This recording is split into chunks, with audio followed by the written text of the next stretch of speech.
خلفت ملك وكده. كنا بقى عاملين كل الموانع وحاجات، وبعدين فجأة هدى حامل في ليلى. فانا بقيت قلقان خايف.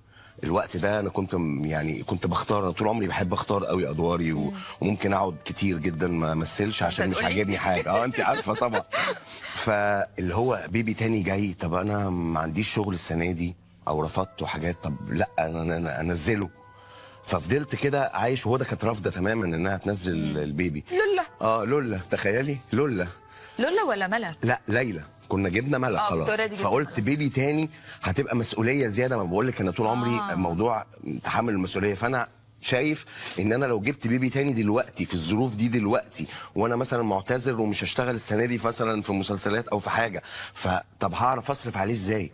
طب لا انا خايف كده لا افشل في تحمل المسؤوليه. فقلت انا هنزله. فضلت كده كده كده لغايه لما امي مره كلمتني في التليفون وقالت لي انا حلمت حلم ان جالي هاتف كده اللي هو الايه بتاعت ولا تقتلوا اولادكم خشيه املاق.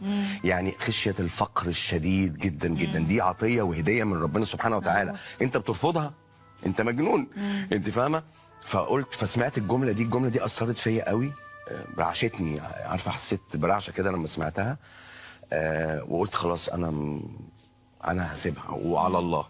واخده بالك؟ جه بقى ساعه الولاده، انا دايما بخش مع مراتي في اوضه العمليات، يعني ببقى معاها ماسك ايديها بطمنها بتاع لغايه لما بتولد البيبي وباخدها واطلع بيها. بتسيبها هي بقى وتاخد البيبي وتطلع؟ بالظبط. خلاص يعني اخدت البيبي بتاعك. لا طبعا، يعني انا اصلا بخش معاها علشان خاطر اطمنها، لانها كانت بتبقى مرعوبه وخايفه جدا جدا يعني. فليلى عايز اقول لك اول ما اتولدت نزلت زرقاء، الحبل السوري كان مربوط حوالين رقبتها، فنزلت زرقاء ومن غير حسيت صوت. ان هي ساين ان ربنا بيقول لك انا ممكن اخدها منك.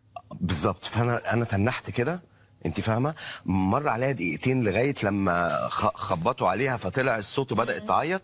في دقيقتين كده، الدقيقتين دول والله اقسم بالله يا مي مروا عليا كانهم سنتين.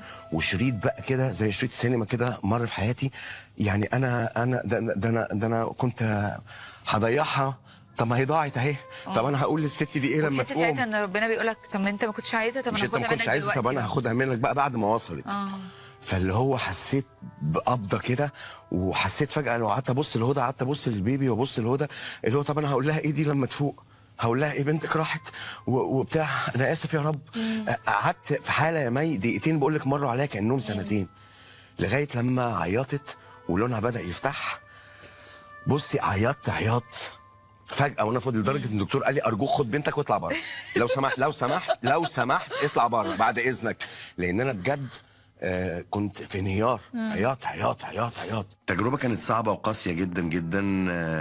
بحمد ربنا سبحانه وتعالى ان انا ما خدتش القرار ده وما نزلتش البيبي.